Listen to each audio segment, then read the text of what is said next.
Hola.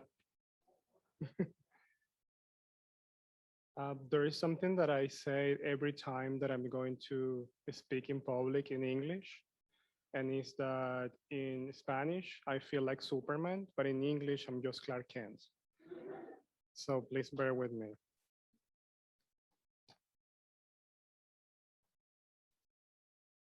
I made a presentation to share with you tonight.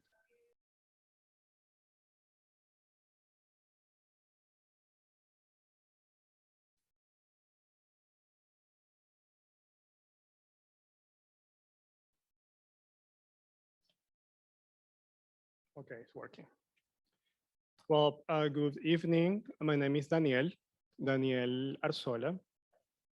And sometimes I emphasize in the pronunciation of my name because I'm going to talk tonight about art, identity, activism. And my name is Daniel, and it sounds like the name you use for woman here. So that fits me perfectly because I'm a queer person. Uh, but for me, it's important because, as I told you, I'm going to talk about identity. And there is something very important about recognition, especially when we talk about respect. I think there is something that it can be very basic, but it's essential. Um, Recognizing yourself in the sound of your name is basic, but it's very essential. So, um, as I told you, I want to talk to you about art, identity, activism. I define myself as an artivist, and I'm going to talk about my theory of artivism today. I want to talk today about the difference between the traditional activism and artivism. Um, okay, because I define or I believe that identity is the knowledge that we have about ourselves. And especially for queer people, it's very complex. The process of building our identities, because historically our identities have been suppressed. And as I think identity is knowledge about ourselves, I also define art as knowledge. And that's why I think art must be shared, because knowledge must be shared. As an artist, I believe in art as a communication tool that appeals to our emotional side and that also have the capacity that transcends time. As an artist thinking about the transcendency of my work is important to me because I believe that art is the echo of a message in time. Art is communication, and that's the way I like to communicate ideas. I think if we put attention to the history of art, we can understand a lot about the behavior of human beings. Art is a necessity. Even from the beginning of time, we can find how humans express. We can, if we saw the prehistoric, if we put attention to the prehistoric history, we can find how even there humans were creating art, and we can understand a lot of their behavior thanks to that. Same with the Egyptians. And if we can, I think we can understand the nature, the human nature, if we put attention to history of art. Um, tonight, and before talking about my work, I need to talk a little bit about my personal life because I think my work was a response to the things I live. And um, the last 8 years, I had this conversation with people around the world.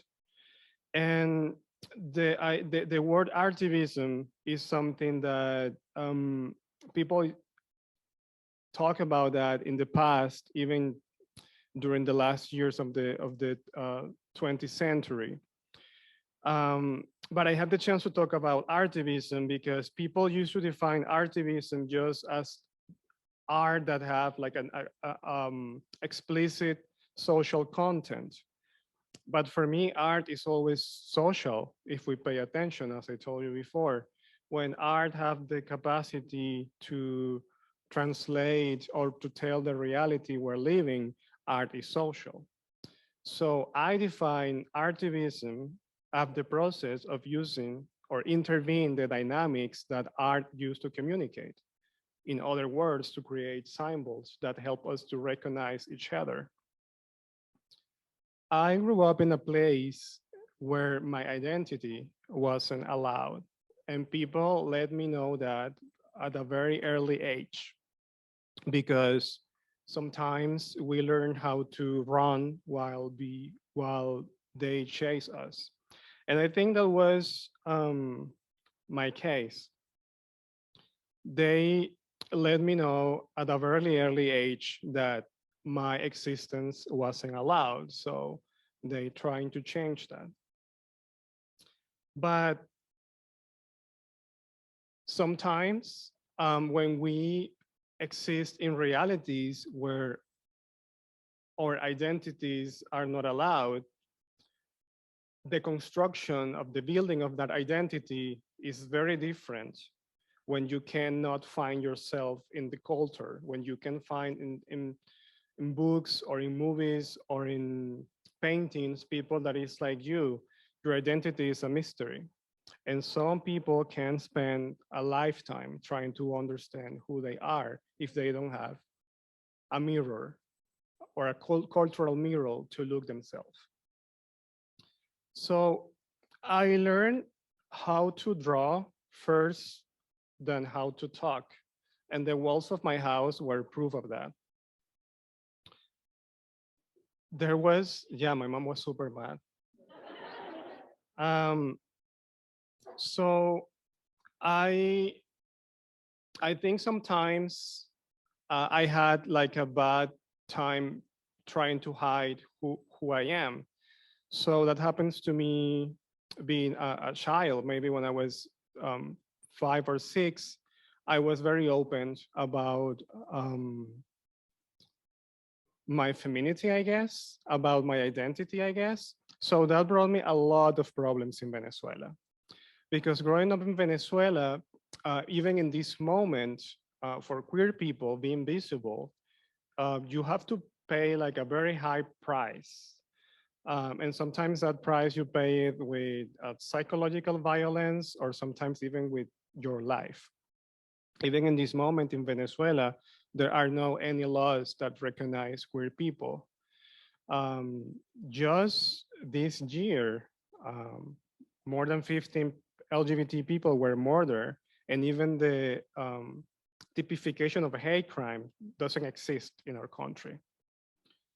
Um, so I grew up watching my name next to homophobic slurs on my neighborhood, even in front of my house, and I ignored that.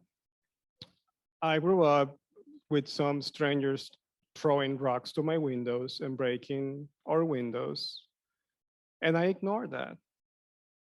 But when I was 15 years old, I learned that ignoring violence is not always going to work because sometimes you can find violence face to face. So when I was 15 years old, a group of neighbors tied me to an electrical pole. They took off my shoes, they dropped my pants, and they burned me with cigarettes and fireworks. At that moment, they also destroyed my drawings. And I understood two things. First, that art is fragile because it can take you like a month or weeks to create something and people can destroy it just like this. And that the body is fragile too because it takes just one match to mark your skin forever. I stopped drawing like for 6 years till I understood that that story it wasn't only my story, it's the story of queer people in my country. 6 years after that attack, I learned about another guy in my city, eight, 18 years old. His name is Angelo Prado, and he was born alive for being gay. And I escaped. When they attacked me, I managed to escape. He didn't escape. And that's the reality of queer people in Venezuela.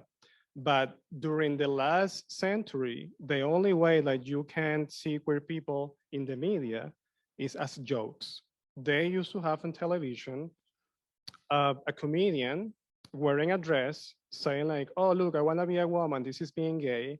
Just banishing completely the identity of trans people, just making jokes about our existence. And that translates into a society that when they perceive you are queer, the first thing, the first response is mocking you. And you grow up with that. So I decided to fight back. I decided when I knew the story of Angelo Prado and other people that were being attacked in Venezuela, I was thinking in using art to bring a message, to tell the things that people don't used to say. And I was thinking in drawing in a format that people cannot destroy. That's what I choose to do, digital illustration. So using phrases that I use to defend myself being a teenager, I just had, when I stopped drawing, I had a blog when I started writing poetry and I wrote like, I don't know, like 400 poems. So I use those poems, mixing with digital illustrations to create this project called I'm Not a Joke. The name in Spanish is No Soy Tu Chiste. I post this on social media, Facebook, Twitter, Tumblr, rest in peace. And what happened after that was like people was sharing my work all the time. First my friends and then the friends of my friends. And that happened till people from Canada told me like, oh, this is good. We should have this in English. So I made I'm Not a Joke. And then people from Portugal, people from Brazil, even people from Russia were showing my work is illegal. Because the thing with artivism and the big difference with activism is the activism need the activist to be there, need the presence of the person, the speech. And sometimes in realities like the reality where I grew up, or realities like the one in Russia, just the invisible is a price too high to pay. Sometimes that put your life in danger. So in places where being visible and putting your body and your face for civil rights is dangerous, artivism can help to create community. So that way the I'm Not a Joke project was translated into 20 languages. It was, excuse me, it was a project that changed my life, but I like to say that also saved my life because I was very isolated. When I created this, I was studying the last year in art school in the middle of a country having a military dictatorship. And then for the first time, I found community. I was working with activists in India, in Russia, in Brazil, in Canada, in United States. Until one day, someone shared my work on Twitter saying like, I love this is no joke, I love this art. And that person was Madonna. And that changed my life because thanks to that, I found the foundation, the organization that helped me to escape Venezuela 8 years ago. I always say it's a cliche, like being queer and say, oh, Madonna saved my life. But literally, that really happened. Oh, spoilers. So I have a work, you know the answer, but I want to ask you something because enough talking about my life, I want to talk about art again. Do you know what's the most famous painting in the world? Oh yeah, everybody knows, right? Yeah, yeah, it's the Mona Lisa. And let me tell you what I like about about the Mona Lisa. First, that everybody recognize we're talking about art when we are in front of the Mona Lisa, and maybe it's one of the oldest paintings in the world. Have like 500 years, and a lot of artists made their own versions, even me.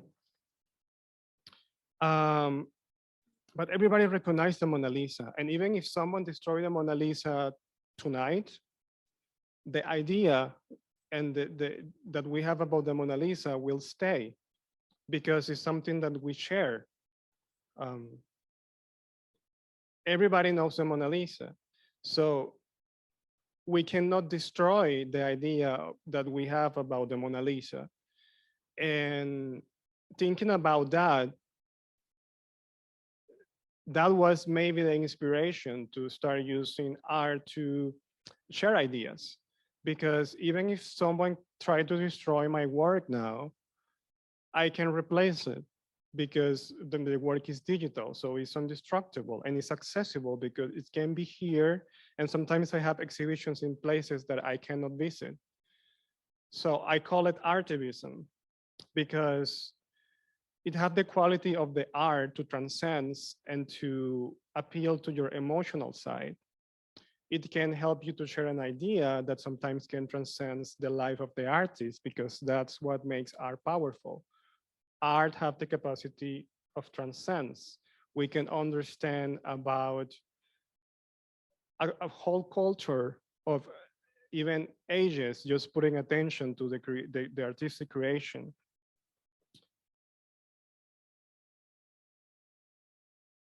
I think, for example, I learned about queer people. In my society, queer people was just banished from history. The only representation that we had is that this uh, toxic comedy in the media.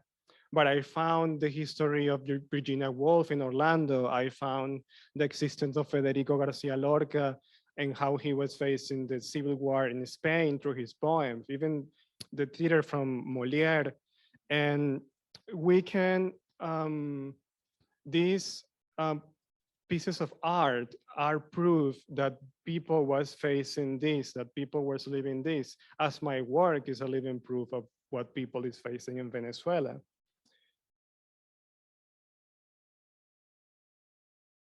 We can understand about other realities. I don't know, this is not working. For example, when I watched the photographies of Lewis Hine, and shows like how was time in that era where child labor was legal.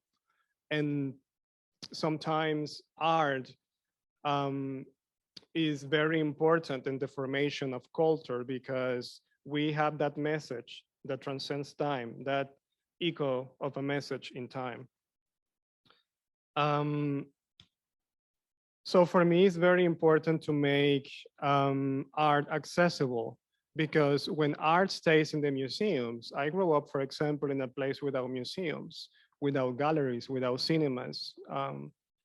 And art in this moment is not accessible to everybody. So I think the internet changed those dynamic. And I think that's why my work became global thanks to the dynamics of the internet. Um, so, oh, almost a spoiler again. Yeah. Okay. So I believe that art also have the capacity of change some dynamics, the dynamics of power, because history is used to be told by those who win wars, and then we only got those versions of history. But art can be made by anyone. An artist is someone that appear one day and just portrays reality and puts a message out there that people take that message and then it can transcend. So I think, especially in societies where are like a strong relations of power, art can be useful to change the narrative because art appeals to our emotional side, and art remind us that we are human because connect us with our capacity of creation. And when we are in front of a piece of art, of a poem, or a song that we like, we feel admiration for the capacities of someone that we don't even know. And I think that's artivism for me is important to share messages. You don't need to understand something to feel it. You just put a message there.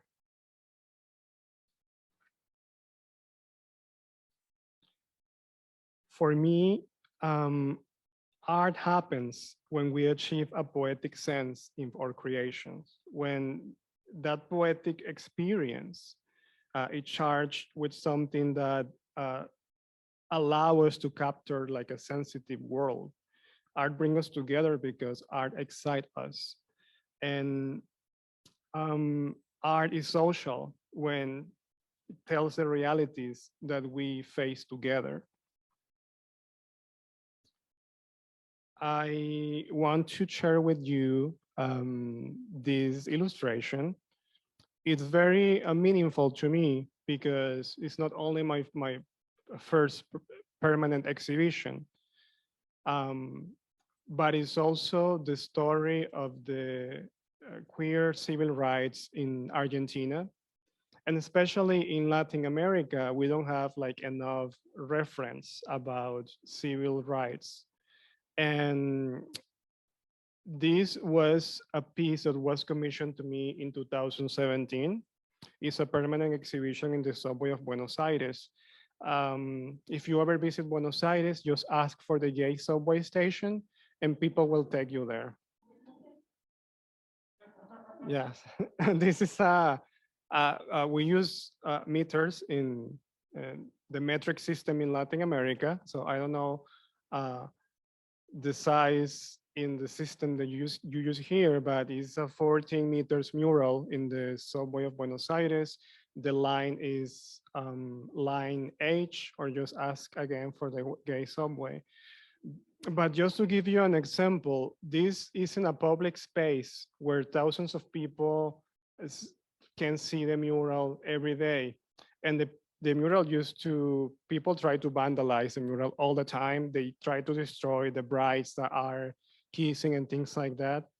And people can replace it because my work is now indestructible. And that's what I call it, artivism. Um,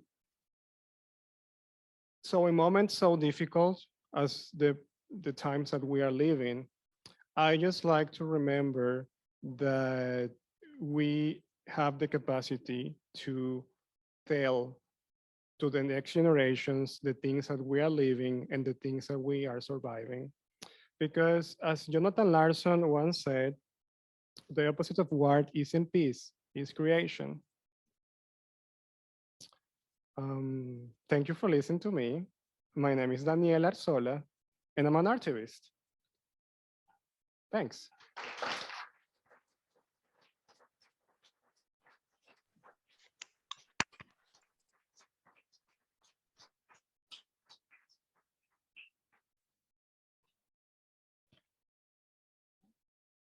Thanks, Danielle. And so we have time for questions and conversation. I'm going to make this mic live.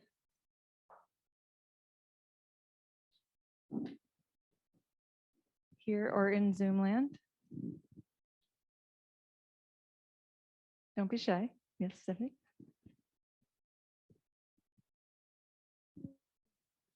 Thank you, Danielle. And thank you for so generously showing up to like other United things. It's been a pleasure to have your voice and your art in our space.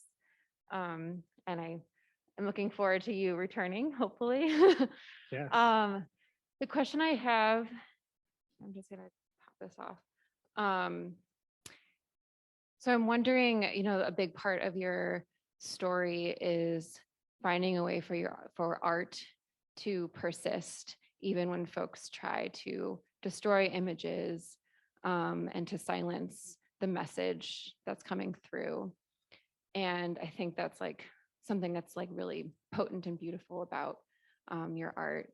And I'm wondering, like in some of our classes here, like images and ideology, we're learning about like art history and art theory. Well, there's one theorist, W.J. Mitchell, who talks about iconoclasm and this impulse of us, of humans, to destroy images that feel threatening to us, as though we could destroy the ideas that they represent and the voice that they represent, and how that often fails. And I think your art really shows that, yeah, that's never going to work. And one question that he poses, or that invites people to pose when they look at people's art, is what do these images, not like what are they saying or what are they demanding of me, but what do they desire? And I'm curious whether, like, when you create your images, whether that is part of the conversation, and whether that sometimes, like, especially the reach that your images have, like whether that sometimes takes on a life of its own. So I'm just curious, like, yeah, what does your art desire? And whether that has changed. I think one of my main ideas when I'm creating something is thinking about representation, because as I told before, uh, the building of identity, especially when you can have reference, is just a mystery. It's like a labyrinth. So at least in my country, before I created I'm Not a Joke project, there was no LGBT uh, campaign or something that, like an evidence in culture that what people is showing in television is not the reality.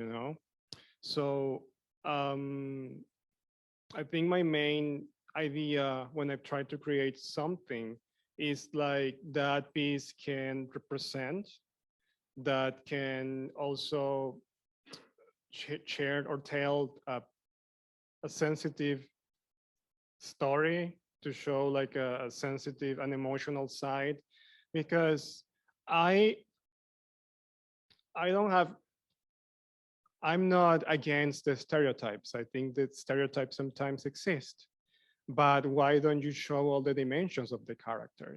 Why don't you show like that comedic character have a family and fall in love and have problems? And sometimes some representations in media can just take away the human side and just show you as something, and that something can be very toxic. I remember when I was thinking in the name of I'm Not a Joke, I was in the movies watching, I think it was Cloud Atlas. And it was this movie where there was a gay couple, and then one of them was dying, and it was just bleeding.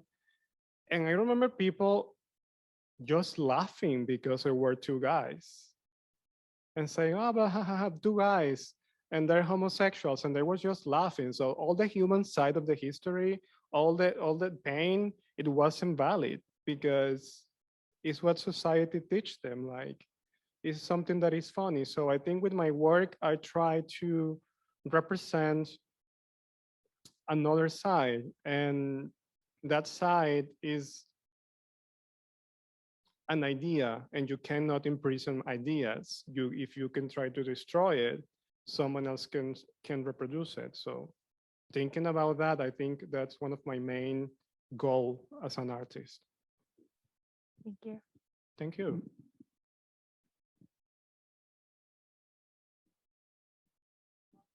Oh, yep.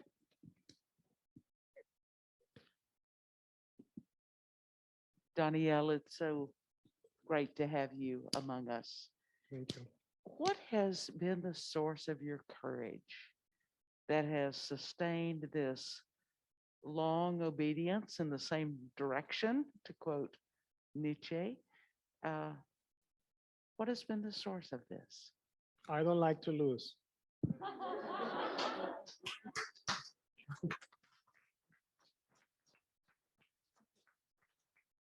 I know how to lose. but I'm gonna keep trying till I win. I think we need to learn how to win. And I think it was about that. I was just expecting, I think it was Frank Sinatra that once said, like, successful is the best revenge. And I wait for decades, my moment. And when that happens, you have a lot of time to know yourself. And knowing yourself is a very good thing when you are going to face a difficult reality.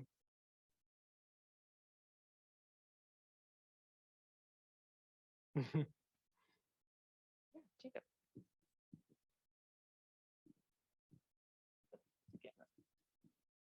Danielle, thanks for being here. My name's Jacob. Um, I'm curious if there are, if you've gotten to experience um, the humanity. I know that your work like highlights the humanity of the queer experience. I'm curious what your experience has been getting to take that in. If there's moments where maybe you have transcended, you know, or your work has connected with people either in Venezuela or other places. I know a lot of it's prevalent on the internet, but maybe in person, have you gotten to cross boundaries and connect with people Yeah, to humanize? yeah. Well, just being here, Yeah. I think I say that my work changed my life because before doing this, I was in a very poor neighborhood in Venezuela, listening gunshots almost every night, having blackouts, waiting for hours in lines to go to the market, watching markets completely empty. And then something happens, and then you are in Amsterdam, and then you're traveling to places, and then you are speaking in another language. And I had the chance to meet people that have tattoos of my work, or someone tell me, I was thinking about killing myself or doing something, and then I saw your work on social media, and I took that as a sign that there was something outside. But I think for me, every day, just every day, since I'm not in the place where I used to be, it's like feeling that humanity. Um, Also, every place that I visit, I have the chance to, just talk with people. And I was very isolated before, and that changed completely. So I met a lot of people that found inspiration in my work. I used to work a lot with students that make like works about my art and things like that. And I feel like it's like a full circle because, you know, you are an artist, but you also are inspired by art. And a lot of people inspire me. People that most of them were dead, but I think that's what makes art so powerful, that knowledge is there. I think a lot of us, we can feel, we know Frida Kahlo and we know Salvador Dali, and we know and we feel like these very famous artists are part of us because their work is so accessible, even if not the original thing, just they are everywhere. So we can feel like they're part of us. And when I feel like someone can have that relationship with my work, I feel that humanity, like that human connection. Thank you. Thank you.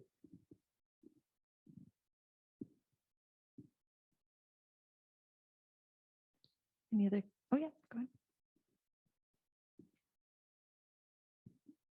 Thank you so much. I really just want to say that I appreciate the way that you've shown up in this space and the way that you offer your gifts to not just the world, but to us here in this moment in time. And it's very sacred. And I just want to call that out and say that.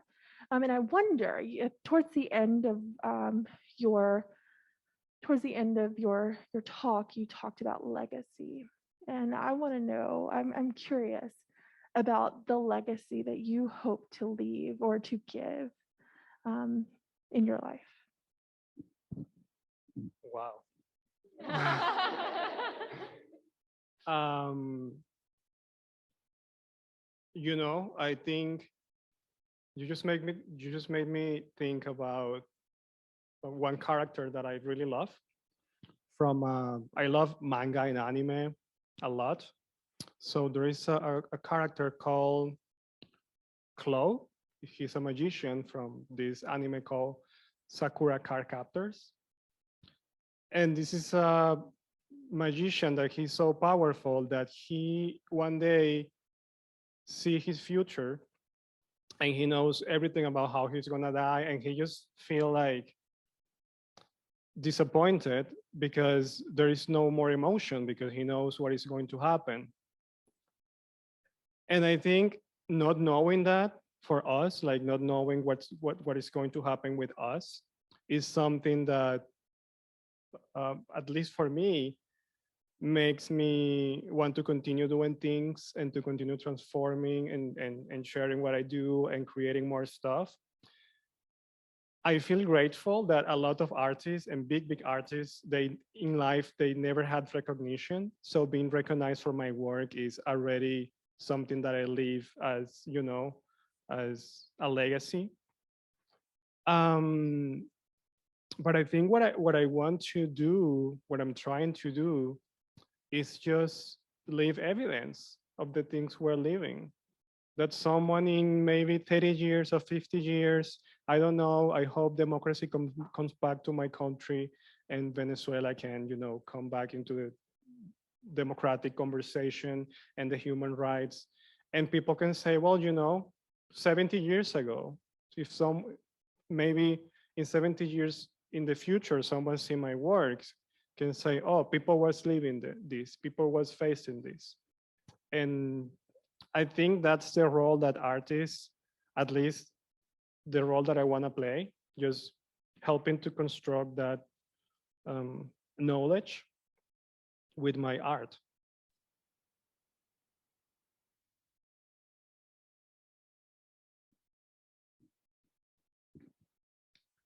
Yeah, thank you so much for everything so far. I'm really interested in thinking about like healing a lot and what that means and the different versions of that, and how you overcome and sort of keep growing and changing through adverse situations and struggle. And I guess I'm just curious, like, what does healing mean to you? Maybe how do you define it? And like, what are the most healing parts of this for you? Is it the art, making the art itself? Is it connecting afterwards? Is it the silence in between all of it that is kind of rejuvenating? Or, I'm curious how you might relate to that. Hmm. That's a very good question because healing is a complex process. And there are some wounds that can heal quicker than others. I think, especially, I when I was in Venezuela before escaping, I was close to death at least four or six times. At least 4 times I had guns in my head. And I think it took a while to walk on the streets without feeling afraid. I think the first time I walk on the streets, like without, sometimes I still like look behind, especially uh, at night. And that kind of things takes a while, but I think there is something about living without feeling fear that helps, that is maybe helps you recognize what some things are healing. Of course, I try to be patient with the healing process because it's like I spent 25 years in a reality and I only have like 8 years in other reality. So I'm trying to be patient about that. Um, but I know that at least my identity is healed thanks to my work, thanks to not only my work, but thanks to others, because art connects us with others. And without the public, art is nothing. So it's like those elements needs to coexist all the time. And I think I found my community through my work. And that also helped me to heal because we are social creatures. We need of others to heal. So, but of course, I think there are part of me that are still healing.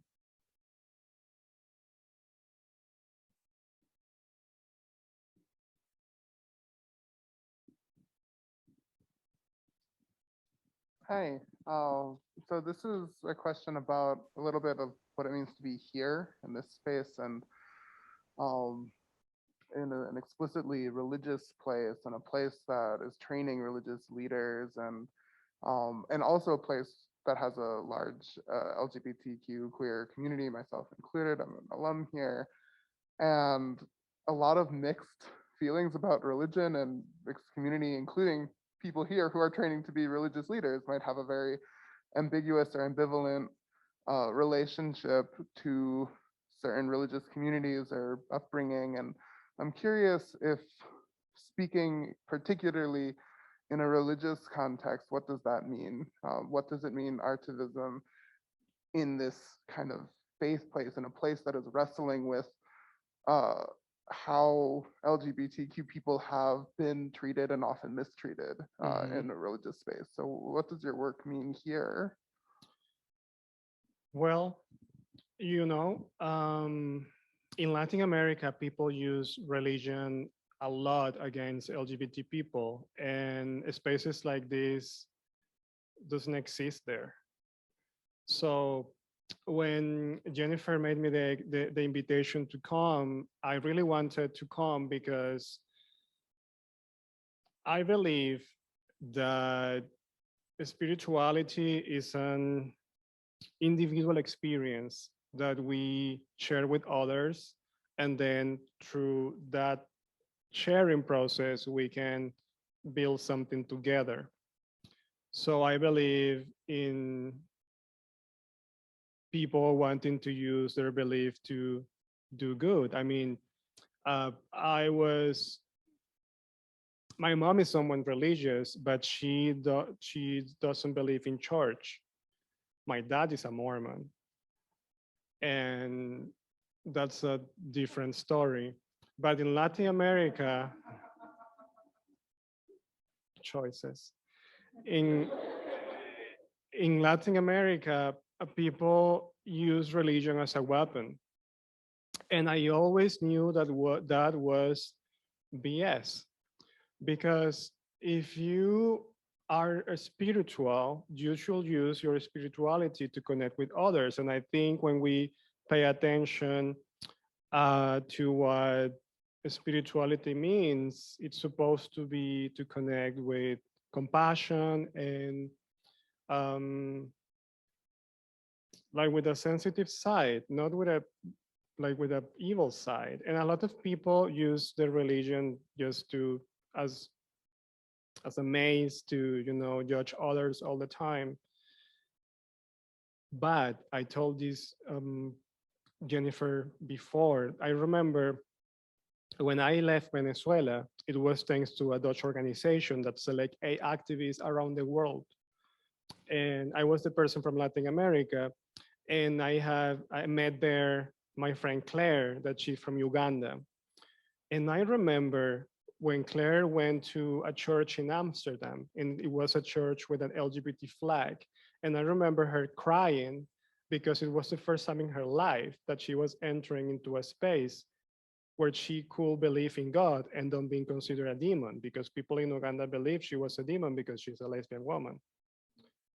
So I think we need to reclaim those spaces. And I appreciate that can exist LGBT religious leaders, because we need to change that. And we can't continue accepting religion as a weapon to hurt people. It's supposed to be the opposite. So I appreciate spaces like this, because we can change that way of thinking. And we need to do that.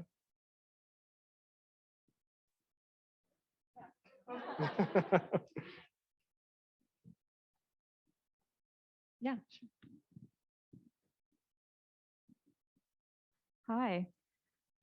So I really loved your idea of art as a form of communication and as a way to sort of get an insight into other people's internal lives.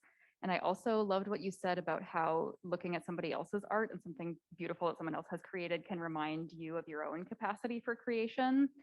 And that resonates a lot. And also, there have been a lot of times in my life where I look at other work that people have made and immediately go to comparison and immediately think, oh, I could never make that, or this art is something that other people do.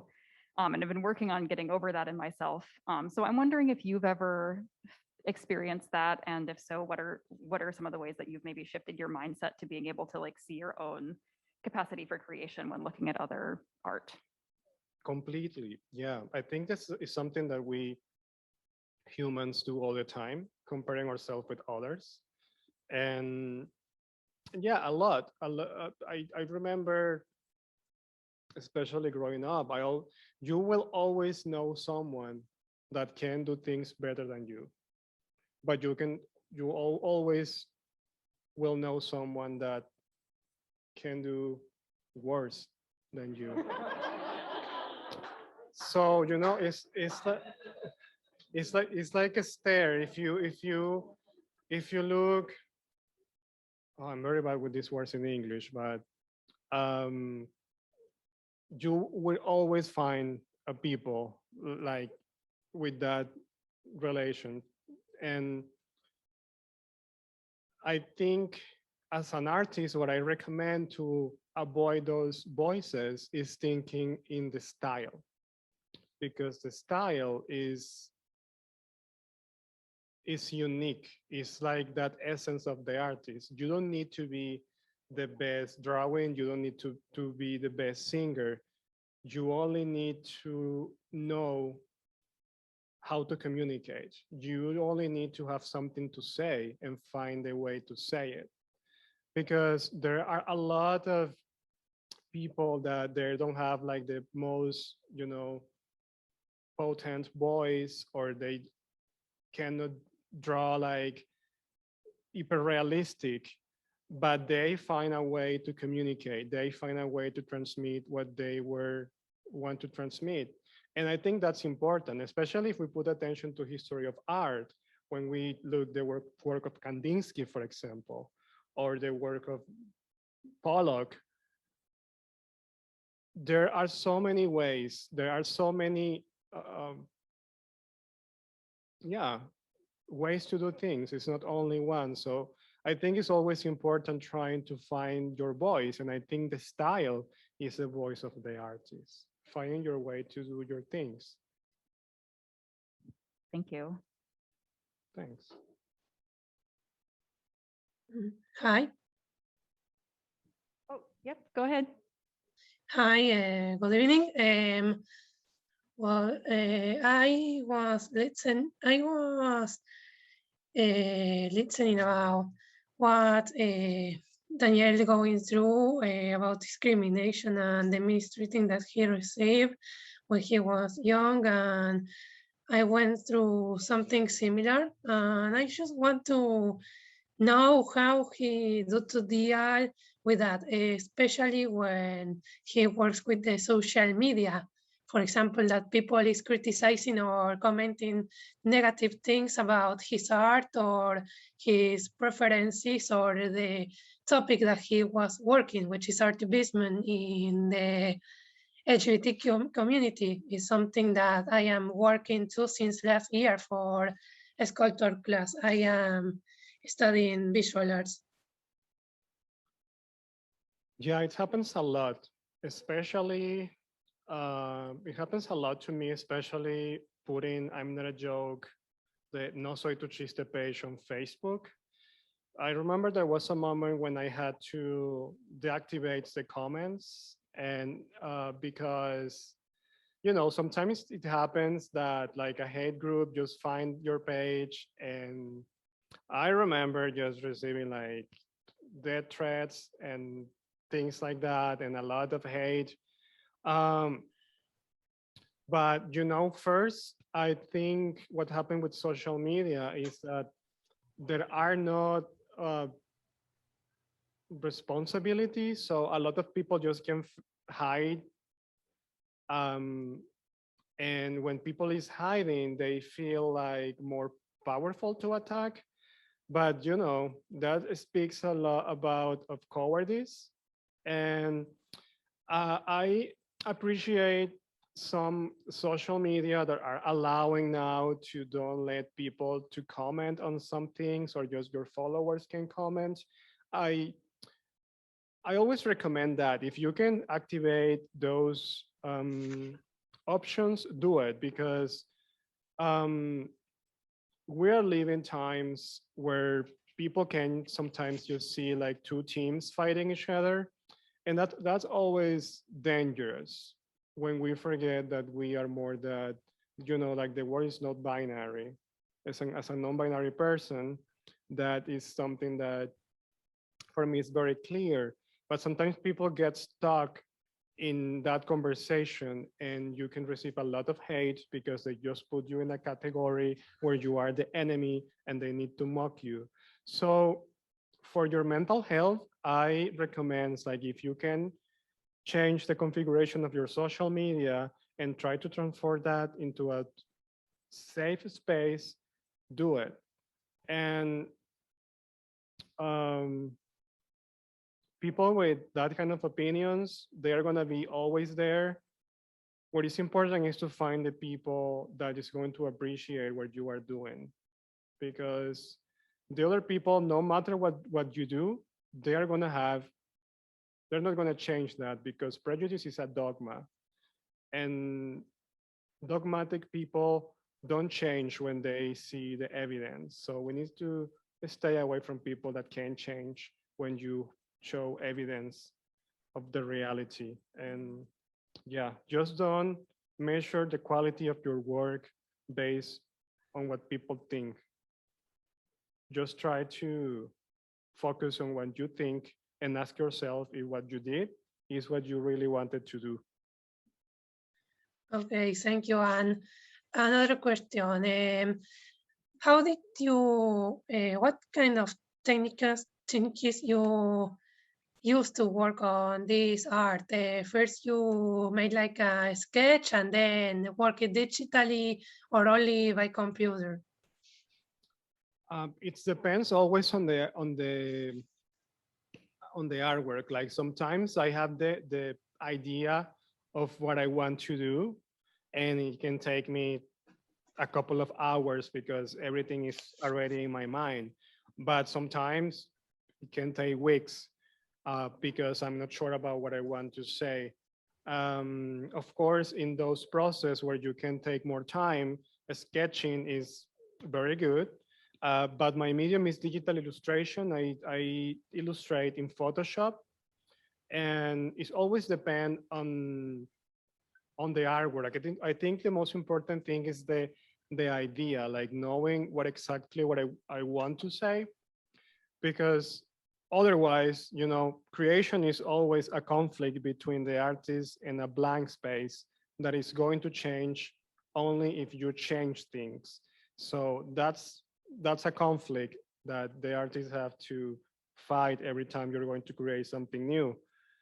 And sometimes inspiration is there, but when inspiration is not there, inspiration should find you being busy fighting that blank space.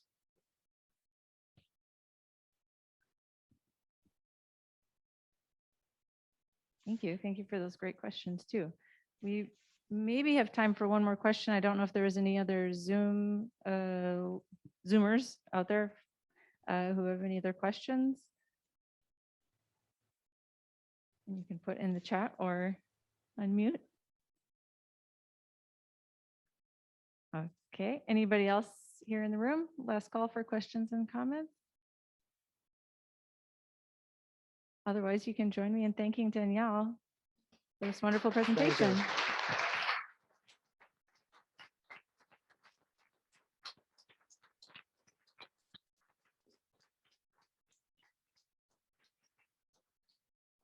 Thanks.